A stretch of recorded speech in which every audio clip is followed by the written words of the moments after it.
Hello student, जैसे कि आप जानते हैं हमारा टॉपिक चल रहा है रंगाई की विधि। रंगाई रंगाई क्या होती है, कैसे कैसे की जाती है, ये हमारा टॉपिक चल रहा है। तो आइए स्टार्ट करते हैं अपना टॉपिक रंगाई की विधि।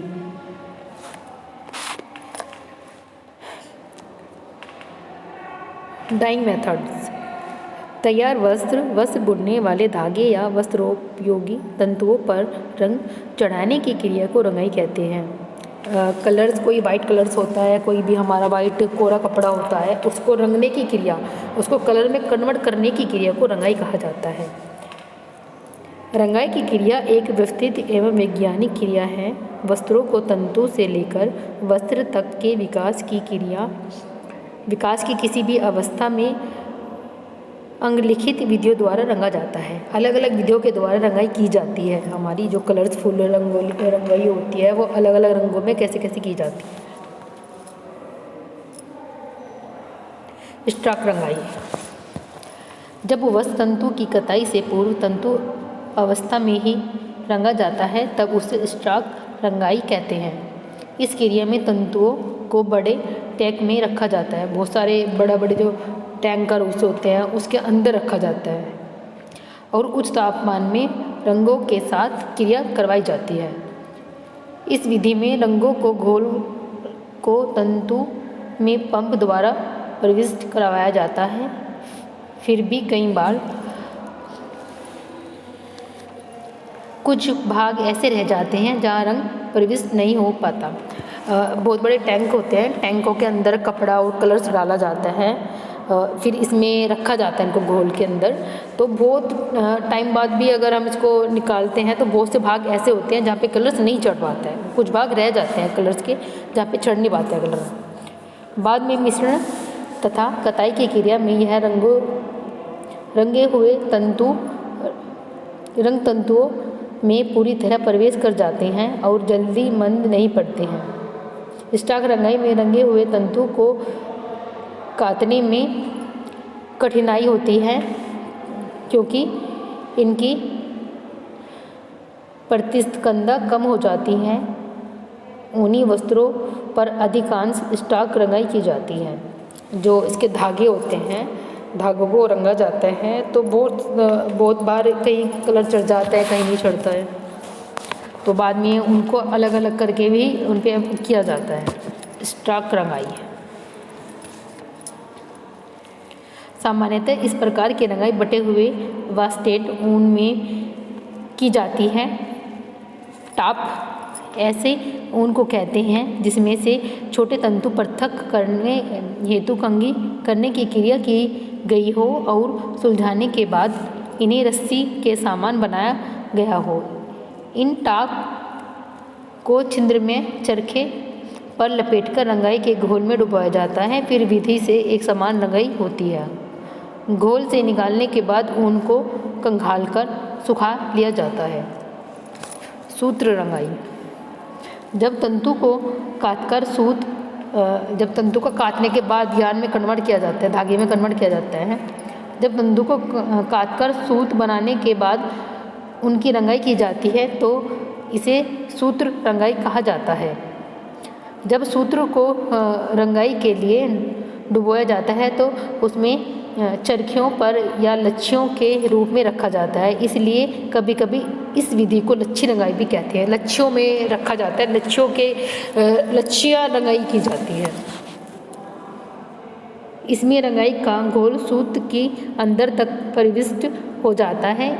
इस प्रकार रंगों के प्रवेश की दृष्टि से यह विधि स्टॉक रंगाई के समान होती है। सूत रंगाई वाले रंग की दृष्टि से गहरे और बढ़िया होते हैं। सूत के रूप में रंगाई करने का मुख्य लाभ यह होता है कि विभिन्न रंगों के सूत से बुनाई प्रक्रिया में आकर्षक धारियाँ, चेक आदि तैयार किए जाते हैं। अलग अलग जो धारियाँ वाली रंगाई होती हैं वो होती हैं। इसमें चेक वाली जो आपने देखा होगा, चेक में अलग अलग चेक में रंग्स होते हैं तो वो रंगाई होती है। इसमें कास रंगाई। इस विधि में क्या होता है, इसमें विविध प्रकार के तंतुओं को मिश्रित करके रंगाई की जाती है। प्रत्येक तंतु की रंगाई के प्रति सदृढ़ता से विभिन्नता होने के कारण रंगाई में विविधता उत्पन्न होती है। इसमें या तो तने के सूतों को या बने के सूतों को रंगा जाता है और रंगाई की जाती है, जिसमें एक प्रकार के सूत बिना रंगे रहते हैं। पूरे वस्त्र तैयार होने के बाद वस्त्र की रंगाई की जाती है। इससे पहले बिना रंगे सूत को दूसरी बार रंगाई के घोल में से रंग प्रदान किया जाता है, जिससे पहले रंगे सूत व बिना रंगे सूत के रंगों को विभिन्नता आ जाती है। इसी प्रकार वस्त्र को यदि वानस्पतिक तंतुओं को पंजी तंतुओं वाले सूत के साथ मिलाकर बनाया जाता है तो प्रत्येक तंतु की अलग अलग रंगों के प्रति संदर्भता दृश्यता होने से रंगाई में विविधता आ जाती है। डोप रंगाई आपकी कैसे की जाती है? इस प्रकार की रंगाई में मानवगत तंतुओं को स्पिनरेट में से निकालने से पूर्व ही घोल में रंग दिया जाता है। इस प्रकार की विधि में काफ़ी समय और धन बच जाता है। साथ ही इस विधि से वस्त्र में पक्का रंग चढ़ जाता है। इस विधि से कलर बहुत पक्का चढ़ता है। वस्त्र रंगाई अधिकांश वस्त्रों को बुने जाने के पश्चात रंगा जाता है। इस विधि में सभी तंतुओं के वस्त्रों के छोटे छोटे ढेर कर लिए जाते हैं। छोटी छोटी पोटलियाँ बना ली जाती है वस्त्रों की, फिर उस पर रंगाई की जाती है। फिर वस्त्र को रस्सी के रूप में रंग के घोल में घुमाते हैं। फिर वस्त्र को रस्सी के रूप में रंग के घोल में घुमाते हैं। इसमें तंतुओं के अनुसार विधि का चुनाव किया जाता है। वस्त्र रंगाई में रंग का सामान चढ़ते हैं, अच्छी तरह प्रवेश करते हैं और पर्याप्त पक्के रहते हैं, परंतु इस प्रकार की अवस्था में उपयुक्त रंग का चुनाव करना चाहिए। अच्छे कलर्स का चुनाव करना चाहिए इस अवस्था में। यह विधि सभी तंतुओं के वस्त्रों में प्रयुक्त होती है। सभी हर एक क्वालिटी में ये कलर चढ़ जाते हैं। अधिक तापमान के साथ दबाने से रंगाई प्रक्रिया में गति आ जाती है। रंगाई के समय ध्यान रखने योग्य बातें कौन कौन सी ध्यान में रखनी चाहिए हमें रंगाई करते समय बातें? रंग का सही चुनाव होना चाहिए। डिब्बे पर लिखे निर्देशकों का पढ़ना अच्छी तरह से पढ़ लेना चाहिए निर्देशकों को, और कलर्स पे कौन कौन से निर्देश लिखे हुए हैं। रंगाई से पूर्व की सुनिश्चित तैयारी, रंगाई से पहले की सारी तैयारियां कर लेनी चाहिए। रंगों का सही चुनाव। किसी भी वस्त्र की रंगाई के लिए सर्वप्रथम रंग का कार्य करना होता है। वस्त्र की प्रकृति को ध्यान में रखकर रंग का सही चुनाव करना चाहिए। सूती वस्त्रों के लिए जो रंग उपयुक्त होते हैं चुनाव सही से करना चाहिए कलर्स का, कि कौन सा कलर्स कौन से फैब्रिक पे चढ़ेगा। जैसे कि हमारा रियोन पे कौन सा कलर चढ़ेंगे, हमारी नेट पे आपके कलर्स कौन से चढ़ेंगे कि वो उतरे ना। अगर हम जो नेट होती है नेट पे नायलॉन कलर करते हैं तो वो बहुत पक्के होते हैं। तो इस तरह कलर्स का चुनाव होना बहुत इंपॉर्टेंट हो जाता है।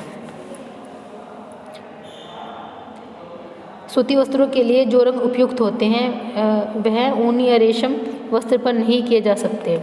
आजकल बाजार में अधिकांश रंग बंद डिब्बे में मिलते हैं। इन डिब्बों पर स्पष्ट रूप से लिखा रहता है कि रंग किस प्रकार के वस्त्र पर के लिए हैं। जो सूती वस्त्र पे रंग चढ़ते हैं वो आपके ऊन पे और रेशमी कपड़ों पे नहीं चढ़ते हैं। तो इसलिए पहले देख लें कि कौन सा आपका फैब्रिक है, किस पे आपको कलर करना है। डिब्बे पर लिखे निर्देशक को पढ़ना। रंग के सही चुनाव कर लेने के उपरांत डिब्बे पर लिखे समस्त निर्देशों को ध्यानपूर्वक पढ़ें। इस निर्देशों में रंगाई की विधि तथा आवश्यक सामग्री का स्पष्ट उल्लेख होता है। नंबर 3, रंगाई से पूर्व की समूची तैयारी। रंगाई की क्रिया वास्तव में करने से पूर्व रंगाई की क्रिया की समुचित तैयारी कर लेनी चाहिए। इसके लिए यदि वस्त्र मैला हो तो उसे अच्छी तरह से धो लेना चाहिए। अगर वस्त्र आपका गंदा हो रखा है, कहीं दाग धब्बे उस पर लगा रखे हैं तो वो छुड़ा लेने चाहिए पहले। यदि वस्त्र में फैंसी बटन, बकल या कोई अन्य शो की क्लिप आदि लगी हुई हो तो इसे भी उतार लेना चाहिए। अगर कोई उसमें ब्रोच लगा हुआ है, कोई बटन फैंसी लगा हुआ है, जैसे नग वगैरह लगे हुए हैं, अगर वो ख़राब होने के चांस ही रहते हैं बहुत ज़्यादा, तो उनको उतार लेना चाहिए। यदि वस्त्र पहले ही रंगा जा चुका हो तो पुनः रंगने से पूर्व उसे अच्छी प्रकार से किसी ब्लीचिंग पाउडर से धो लेना चाहिए। इससे पहले का रंग एक समान हो जाता है तथा पुनः रंगाई में दाग धब्बे नहीं आते। वस्त्रों को इस तरह तैयारी के साथ ही साथ रंगाई की अन्य सामग्री की तैयारी भी करी जानी आवश्यक होती है। जिस पात्र में रंगाई करनी हो वह काफ़ी बड़ा होना चाहिए ताकि वस्त्र अच्छी तरह से रंग में डूब सके। काफ़ी कलर में ऊंचा वस्त्र जो हम होता है वो काफ़ी बड़े भी होते हैं, छोटे भी होते हैं, तो उसके लिए हमें जो बर्तन होता है वो काफ़ी बड़ा होना चाहिए कि हमारा वस्त्र पूरा उसके अंदर डूब जाए। रंगाई के लिए लिया गया पात्र ऐसा होना चाहिए जिसमें धातु में रंग की कोई रासायनिक क्रिया न होती हो। मुख्य पात्र में अतिरिक्त पानी आदि डालने के लिए मग, हिलाने के लिए लकड़ी, चम्मच, रंग तथा इस्तेमाल होने वाले अन्य रासायनिक पदार्थ रख लेने चाहिए। इससे आवश्यकता पड़े या प्रति एक वस्त्र आसानी से घूम सके। कोई भी अगर हमें कलर्स करने होते हैं तो उसके लिए हमें काफ़ी बड़ा बर्तन लेना चाहिए जिसमें कि हमने कलर्स वगैरह सारे डालें और आपका कपड़ा अच्छे से उसमें डूब जाए, आपका तंतु जो है फैब्रिक जो है वो अच्छे से डूब जाए, उस पर अच्छे से कलर चढ़ सके।